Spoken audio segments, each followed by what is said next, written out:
amigos, bienvenidos a esta entrega en la cual les voy a hablar, a contar, a explicar cómo se usa o cómo se diligencia un mapa de empatía o en inglés Empathy Map. Los Empathy Map se usan mucho desde el contexto de emprendimiento, desde el contexto de innovación, de entender y conocer al cliente o al usuario, y es una herramienta muy poderosa precisamente para esto. Si quieren aprender a utilizarlo de la manera más fácil posible, tan fácil como bailar merengue, quédense porque ya vamos a empezar.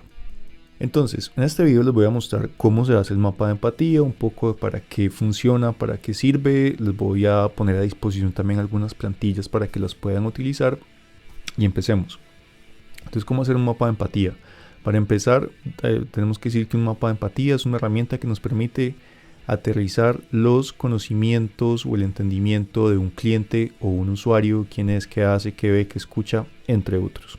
La definición del mapa de empatía, de acuerdo a un blog de RD Station, que es una entidad, una empresa a nivel global que se dedica a ayudarnos con herramientas para interactuar con los clientes, nos dicen que es un formato que busca describir el cliente ideal de una empresa por medio de análisis de 6 aspectos relacionados a los sentimientos del ser humano.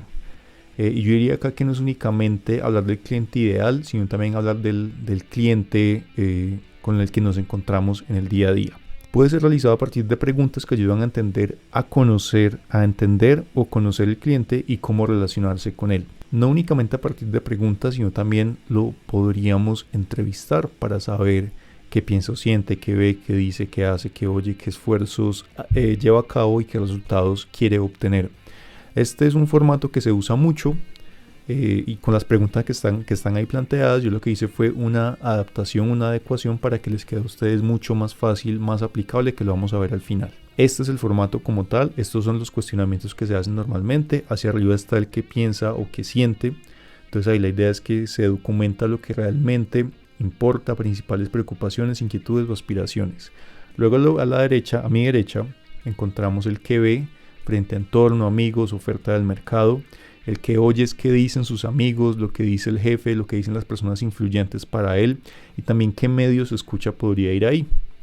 Luego en la parte de abajo de la persona está qué dice y qué hace, cómo es su actitud en público, cómo lo entienden las personas, qué aspecto tiene, qué comportamiento tiene hacia los demás.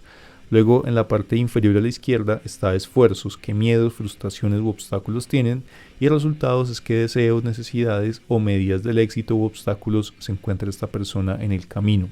Esto es una adaptación, ya ven ahí abajo a quién le corresponde, yo no hice simplemente se los estoy mostrando como ejemplo. Esta es otra muy buena pregunta, ¿cuándo usarlo? Entonces un primer acercamiento es cuando debes definir una hipótesis de quién es tu cliente, usuario o doliente.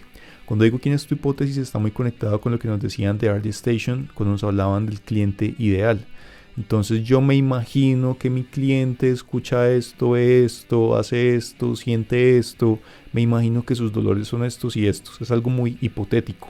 Entonces, por ejemplo, antes de salir a la calle a empatizar, como se plantea acá, después del punto, después de que decimos doliente, empatizar de Design Thinking, nos invitan a que antes de hacer las entrevistas planteemos cuál sería el perfil o ese mapa de empatía de nuestro cliente usuario ideal, qué características tiene, qué ve, qué oye, qué siente, qué obstáculos se le presentan, qué miedos tienen, entre otros. Entonces ese es un buen momento para aplicar el mapa de empatía a nivel hipotético.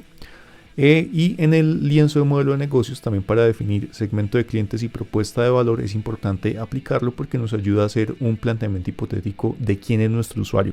Entonces hago aquí claridad que estamos hablando del cliente usuario o doliente hipotético, lo que creemos que hace, quién creemos que es esa persona. Luego, lo que debería pasar es que vamos a la calle a hablar con los usuarios, a hablar con los clientes para entender si realmente eso que estábamos planteando como hipótesis, yo creo que esa persona lo que escucha es la emisora, la FM estéreo, por ejemplo. Entonces yo creo que es eso. Ahora, ¿qué debo hacer? Salir a la calle a hablar con esa persona, a interactuar con ellos para entender de fondo quiénes son, qué hacen, cómo viven, qué les duele, qué les motiva, entre otros. Y va el segundo punto. Y es cuando vamos a aterrizar o documentar los hallazgos obtenidos después de adelantar entrevistas o investigaciones en campo. Esto aplica tanto en Design Thinking como para construir o validar nuestro modelo de negocios, específicamente en los cuadrantes de segmento de clientes y propuesta de valor. Entonces, primero hay un mapa de empatía que podríamos decir que es hipotético, yo creo el cliente o el usuario ideal, y luego cuando hacemos las validaciones, cuando hablamos con los clientes, nos damos cuenta de si realmente eso que estamos planteando como hipótesis es o no es. ¿Listo? Entonces, cuando vamos a aterrizar las entrevistas, cuando vamos a aterrizar las observaciones y entendimientos de estos seres humanos, entonces también podemos usar nuevamente el mapa de empatía o ajustar el que habíamos definido previamente. Entonces, uno está basado en lo que creemos en las hipótesis, el primerito, y el segundo está basado en las entrevistas y en hechos reales que hemos podido identificar. Y el tercero es cuando debemos dar respuesta a la pregunta de quién es mi cliente, porque posiblemente ya tenemos un negocio, una empresa montada y lo que queremos es aterrizar lo que hemos visto, lo que hemos observado de esa persona a nivel de comportamientos, de sentimientos, de motivaciones, de dolores, entre otros. Entonces son 3 casos en los que desde la experiencia lo he aplicado y creo que funciona muy bien como herramienta. Aquí hay otro acercamiento, este es un ejemplo que saqué de internet, ahora les muestro un ejemplo que hice yo, donde están los 6 planteamientos donde nos preguntan qué piensa y qué siente en la parte de arriba. Entonces en este ejemplo es una persona que está muy enojada con la tienda donde compró la silla alta de su hija, piensa en la seguridad de su hija, quiere comprar una silla nueva, lo que está pensando, sintiendo en este momento. También aquí aprovecho para decirles algo, y es que en ocasiones se nos van a cruzar las cosas y ustedes van a decir, no, pero esto es de acá, pero esto es de acá. No, lo que yo les diría, aunque seguramente si están haciendo es una tarea, su profesor sí les va a decir, no, pero es que eso es más algo que diría o haría que un pensamiento. En la práctica, no se estresen mucho con si esto va acá o dónde lo pongo, qué hago, ¿sí? Lo importante es que hagamos la investigación de la persona, lo ubiquemos donde creamos que cuadra. Ya si lo estamos haciendo con un enfoque más académico, la ubicación de lo que escribamos ahí, sí es importante que le demos una buena pensadita. Pero en general en la práctica no seamos tan estrictos. No, pero esto definitivamente es algo que diría o haría, no algo que pensaría. Está bien hacerlo, pero no tan al pie de la letra. Con un enfoque académico sí de pronto cuestionense más, pero con un enfoque práctico empresarial no seamos tan perfeccionistas como lo que dice ahí, que es Ana, una perfeccionista desde casa, profesionista desde casa y madre, pero leí perfeccionista, pero me funcionó para llegar a ese punto. Entonces ahí está lo que piensa y siente Ana, lo que oye a su exmarido que le dice que debería comprar una silla nueva, su padre le dice que él puede construir la silla y su madre le había advertido sobre comprar en esa tienda en específico. Luego que ve Ana, vio un anuncio en una tienda que parecía tener buena relación calidad-precio en muebles infantiles, vio que su amiga Katy compró una silla para su hijo más duradera. Luego en qué dice y hace es que no confía en algunas tiendas de muebles para niños, da su opinión a familiares sobre la tienda de donde compró la silla defectuosa, visitó muchas tiendas de muebles para niños para evaluar su calidad. Y en la parte de abajo está algo fundamental para crear la propuesta de valor y es entender los esfuerzos o dolores o preocupaciones de la persona y los resultados o expectativas que tienen frente a algo que le solucione el problema. Entonces en esfuerzos vemos que está preocupada por la seguridad de su hija, cree que una silla de calidad será muy costosa y está preocupada sobre las críticas de su familia. Entonces, si fuéramos a crear una propuesta de valor o una solución a esto, deberíamos estar muy enfocados en esos esfuerzos y tener en cuenta también los resultados que son como los gains o los satisfactores para Ana. De hecho, esos esfuerzos y resultados están muy conectados con la creación de propuesta de valor de otra herramienta que viene del mundo de la creación de modelos de negocio, donde uno plantea los pains, que serían esos esfuerzos, y los gains, que serían los resultados, es decir, la expectativa del cliente o que lo haría muy feliz. Entonces dice ella, su hija estará más segura con la nueva silla para comer, ella estará más tranquila, su círculo ya no estará preocupado por las decisiones que tome en el futuro. Bien. Luego aquí vamos con un ejemplo que hice para una de las clases de maestría que estoy tomando. Lo que hicimos fue analizar a un señor que se llama Jorge Eliezer Gaitán. Nos planteaban el caso hipotético de que este señor continuara vivo y que fuera a montar una empresa y yo debía ir a venderle una idea a él. Entonces construye un mapa de empatía para saber esa persona qué lo mueve, qué lo motiva, qué lo detiene, qué le preocupa en este momento. Entonces esto fue un poco el mapa de empatía que construí para la clase. Entonces pensar y sentir, entonces siente frustración al no haber podido llegar al cambio por las vías políticas, sabe que lo puede lograr pero debe replantear su estrategia para crear un bienestar para sus compatriotas. Algo interesante aquí también es que eso está basado en investigación secundaria, es decir, busqué artículos, busqué videos, busqué entrevistas que le hicieron a él en su momento y también que le han hecho familiares o personas que lo conocieron, y a partir de eso fue que construyó este perfil. Lo ideal hubiera sido haberlo podido entrevistar. Luego, ¿qué está viendo él? Entonces ve que Colombia va en picada, con la miseria y la pobreza incrementándose, un país cada vez en manos de los oligarcas que toman decisiones a conveniencia, y eso está muy en palabras de él. Eso es otra cosa importante, que mientras más usemos palabras de la persona que estamos observando y entendiendo, va a quedar mucho más nutrido nuestro mapa de empatía. Y ahí ustedes pueden leer a mayor velocidad qué es lo que ve, lo que escucha cuestionamientos frente a si será capaz de sacar adelante una empresa o si fracasará como ya lo hizo con su carrera política. Su familia le transmite apoyo y están convencidos que saldrá adelante. Los periódicos cuestionan su retiro de la política y lo llaman cobarde, entre otros. Luego, ¿qué hace y dice él? Entonces, en ocasiones pretende dirigir a su equipo de trabajo como si fuera su equipo de campaña. Procura por emplear un lenguaje cercano y motivacional para su equipo, tiene una actitud abierta y optimista, los invita a ser personas correctas y justas, entre otros.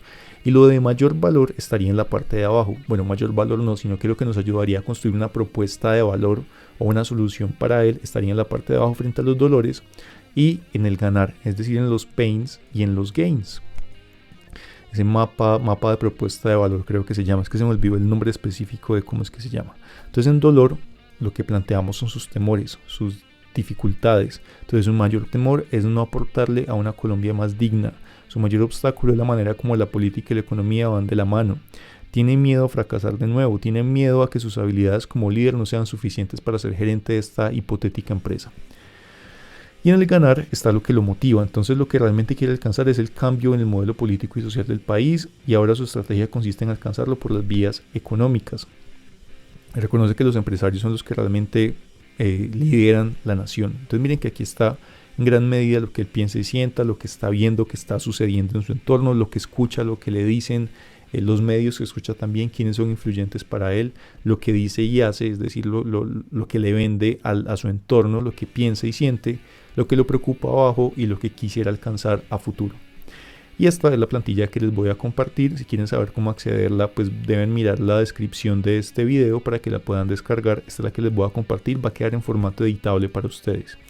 Entonces, la parte de arriba está pensar o sentir. Aquí me tomé el trabajo de plantear bien pensaditas estas preguntas, y es dar respuesta, por ejemplo, en la parte de arriba, qué es lo que realmente piensa y siente, qué es lo que realmente es importante para él, qué emociones tiene durante la situación observada. Acuérdense que lo estamos observando y lo estamos entendiendo o estamos entrevistándolo también.